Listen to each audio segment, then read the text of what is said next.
This is the Almost Timely newsletter for the week of July 10th, 2022. What's on my mind this week?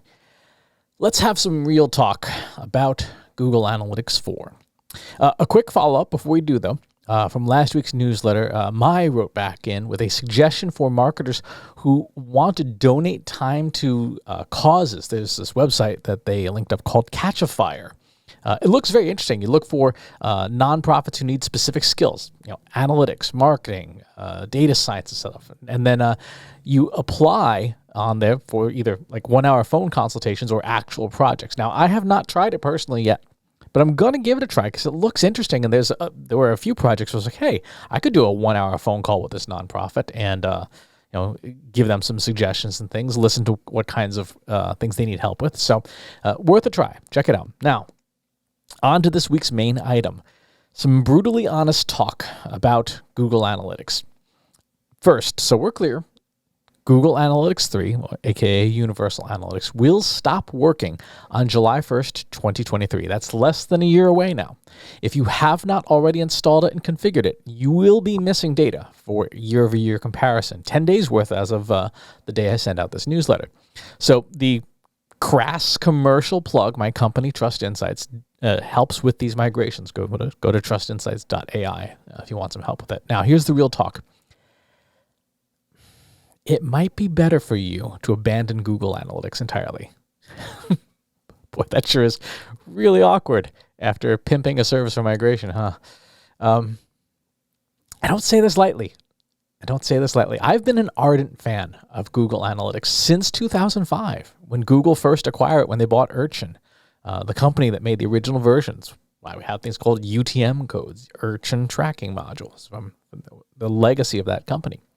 I have promoted Google Analytics relentlessly for the last 17 years. I've spoken at conferences, given sessions, taught people, run master classes. I sell a course about it. There's a crass commercial plug in the newsletter for that. Google Analytics is literally as old as one of my children, right? It is safe to say that I'm fairly invested in it and the overall Google marketing platform. So why would I suggest this heresy? Because what Google Analytics has become is not for everyone now. The product up until now, the product we know of as Universal Analytics, the previous version, has been appropriate for almost every company, from the mom and pop coffee shop to the Fortune 10. On one hand, I run a Google Analytics instance for my martial arts teacher, a little sole proprietor company in Boston, right? One man show. On the other hand, I run a Google Analytics instance for one of the most well-known brands in America, AAA. And the tool, as it was, flexed nicely to serve both sets of needs, right? It was just as capable for my teacher's little martial arts school as it is for this mega brand. But Google Analytics 4 is a different beast. It's a different beast entirely. Instead of being a Swiss Army knife that sort of does a lot of things okay, which is what Universal Analytics did, it has evolved it to be an analytics point solution, a really powerful one. And it is a true analytics tool, right? It is meant for analysis. It's a business intelligence tool. It's very, very powerful. It's very capable. It's very good at what it has been designed to do. And that's the problem. That is not what most people use Google Analytics for. Right? Most people use Google Analytics as a reporting tool, and Google has said that's not what it's for. They have moved that functionality largely into Google Data Studio. The built-in reports in Google Analytics 4 are not super helpful, right? Google Data Studio, very capable tool. I love it. Again, it's something I talk about a lot. But for the average marketer who just wants some basic reports, it doesn't have anything just built right in that you can use as easily as what was built into Google Analytics 3. And a lot of people, for good or ill, got used to those Google Analytics 3 reports, and now they're going to go away. Google Analytics has evolved from a little pocket knife that did everything okay into this sort of beautiful sword, right? But along the way, it lost its saw, its can opener, its little screwdriver, mini scissors, the tweezers, all the things in a Swiss Army knife. And all of those things, those are those little utilities people have used it for and valued it for in the last 17 years. And the learning curve for Google Analytics 4 has literally tripled because to maximize its capabilities, you need to be fluent in the new interface, which is a whole new application to learn. Like you're not even your existing data goes over. It's brand new everything. Plus you need to learn Data Studio. Plus you need to learn Tag Manager to maximize the use of it, which means it's still a fine match. It's still a good match for large brands. It's good for the large enterprise. It's good for smaller companies that have really solid marketing technologists who are savvy and adaptable to what is effectively a new piece of software. I mean, Google Analytics 4, under the hood, it's Google Firebase. It's the Firebase platform. So if you've used Firebase, you're all set. It's no longer a good match for my martial arts teacher, right? For a mom and pop coffee shop. My martial arts teacher does not have time to learn this complex new piece of analytical software. And that's not what he uses it for. He uses it for reporting. So he does not have time to learn Data Studio. It's not a good fit anymore. If you have an understaffed marketing team, if you have a team full of people who are non-technical marketers, Google Analytics 4 is now a poor fit. Can you learn it? Yes, of course. I wouldn't be selling a course about it if it were unlearnable. But do you have the time, the resources, the aptitude to learn an entirely new way of doing things? And the thing that bugs me is it didn't have to be this way.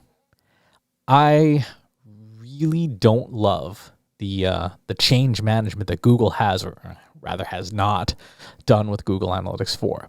Not having, for example, an option to import your existing data was a gigantic miss. Like, that's insane. It'd be like installing a new copy of Microsoft Word and none of your existing Word docs work anymore. You'd be like, what?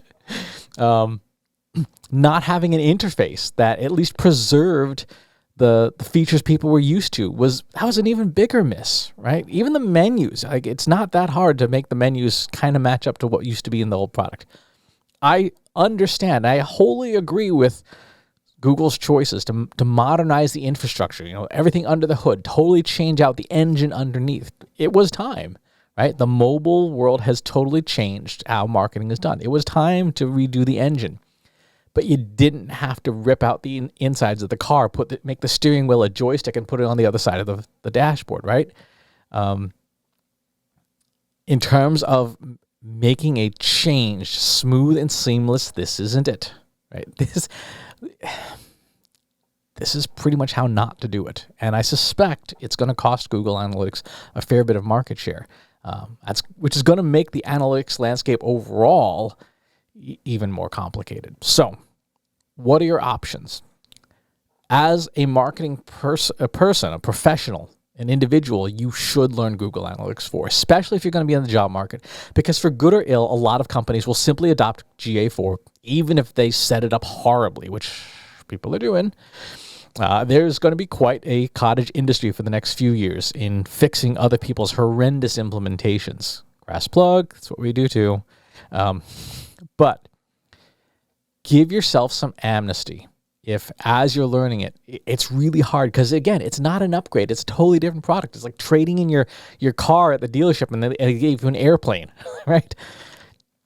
Forgive yourself. Don't beat yourself up because you don't get the new version right away. You're not an idiot. You're not stupid. You're not clueless. It's a different thing, right? It's like, going to drive in a country where they drive on the different side of the road than you do, and the steering wheel's on a different side, and it's just really confusing. Like, it's kind of like a car, but you're trying not to like plow into a telephone pole, and it's going to take time. So give yourself some forgiveness. Now, for companies, this is where we get to the heresy. You should be taking a strong look at other options if Google Analytics 4 is not a good fit for you anymore, right? So if you don't have marketing staff, you don't have technical marketers, you don't have people who have the time to invest in learning the new system as it is, you're going to be starting over one way or the other, right? Either you're going to start over with Google Analytics 4 because your existing data doesn't go with you, or you're going to be starting over with anything. So this is the time to stop and look at the marketplace. see if there's another product that is a better fit for what your organization needs. The one I find myself recommending the most these days is called Matomo. It's an open source product. There's a version you can install on your own servers, right? If you run WordPress, there's actually a version that is just a WordPress plugin. That requires very little skill to install. And as a bonus, it can plug into your existing Google Analytics 3 account and vacuum up all your data, which is, again, something Google should have done with GA4. Because Matomo is open source, if you install on your own servers, whether it's physical hardware or or a server you rent from somebody like Linode, disclosure they're a client, you have total control over your data, over how often you update your analytics software, and it's always yours in perpetuity. No one will ever be able to take it away from you because it's running on your servers, right? It's an open source product that runs on your servers. You can decide when you want to upgrade. You can decide maybe you never upgrade, but you have control over it. Function-wise, it's where Google Analytics 3 was like 3 or 4 or 5 years ago, right? It doesn't have any of the fancy machine learning features. They're not there. Like, the multi-touch attribution models, not in the product.